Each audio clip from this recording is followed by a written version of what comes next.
જાહેર કૂતરાઓ માટેનું સ્મશાન ગૃહ કરુણાનું એક નવું ઉદાહરણ સ્થાપિત કરી રહ્યું છે। પાળતું ડોગ હોય કે સ્ટ્રીટ ડોગ, લોકો શ્વાનની વફાદારીથી ખૂબ જ પ્રભાવિત હોય છે, પરંતુ તેમના મૃત્યુ પછી માનવીઓની જેમ તેમના અંતિમ સંસ્કારની કોઈ સુવિધા હોતી નથી। પરંતુ અમદાવાદ મ્યુનિસિપલ કોર્પોરેશને એક નવી પહેલ કરી છે। એએમસીએ આ એક શ્વાન સ્મશાન ગૃહ બનાવ્યું છે, જે સાંત્વનાથી ઓછું નથી।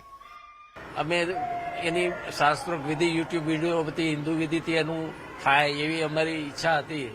અને મીનવાઇલ આ કોર્પોરેશને જે એએમસીએ આ પેટ ડોગ માટેનું જે ક્રિમેટોરિયમ શરૂ કર્યું એ બહુ સારી વસ્તુઓ છે, કારણ કે આ પાલતુ પ્રાણી છે ને એ તમારા સ્વજનનો જે પરિવાર હોય ને એનું માન સન્માન હિન્દુ શાસ્ત્રોક્ત એનું અંતિમ બધું થાય ક્રિયાકર્મ એ બહુ સન્માન બધું કાર્ય જે છે એ કરવું બહુ ઉદાહરણીય છે।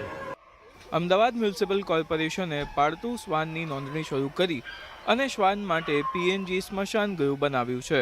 ફક્ત 155 નંબર તમે તમારા મોબાઈલથી ડાયલ કરી અને તમારા મૃત શ્વાનને લેવા માટે એક એમ્બ્યુલન્સ ઘરે બોલાવી શકો છો। તમે તમારા પોતાના વાહન અથવા એમ્બ્યુલન્સમાં સ્મશાન સુધી જઈ પણ શકો છો। માનવીઓની જેમ જ કોર્પોરેશન ફૂલો, માળા અને ધૂપ જેવી વસ્તુઓ ધરાવતી મફત કીટ પણ પૂરી પાડે છે। અમદાવાદમાં થોડા મહિનામાં વધુ 2 શ્વાન સ્મશાન ગૃહ ખુલશે। જાન્યુઆરી 2025થી અમદાવાદ મ્યુનિસિપલ કોર્પોરેશન દ્વારા પેટ ડોગનું રજીસ્ટ્રેશન જે ફરજિયાત બનાવેલ તે અંતર્ગત 19,347 જેટલા પેટ ડોગ્સનું રજીસ્ટ્રેશન થયેલ છે।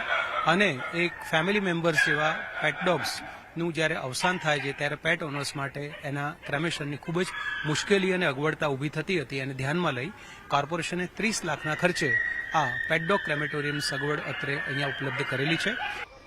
અમદાવાદમાં હાલમાં 35,000 પાળતું શ્વાન છે, તેમાંથી ફક્ત 19,000 નોંધાયેલા છે। અમદાવાદમાં કુલ આશરે 2 લાખ શ્વાન છે। સુપ્રીમ કોર્ટની શ્વાન માટેની સ્મશાન ગૃહની માર્ગદર્શિકા પણ છે, કારણ કે મૃત્યુ પછી તેમના મૃતદેહને દફનાવવામાં આવે અથવા અન્ય પ્રાણીઓ દ્વારા તેમને ખાવામાં આવે તો રોગચાળો ફેલાવાની ભીતિ રહે છે।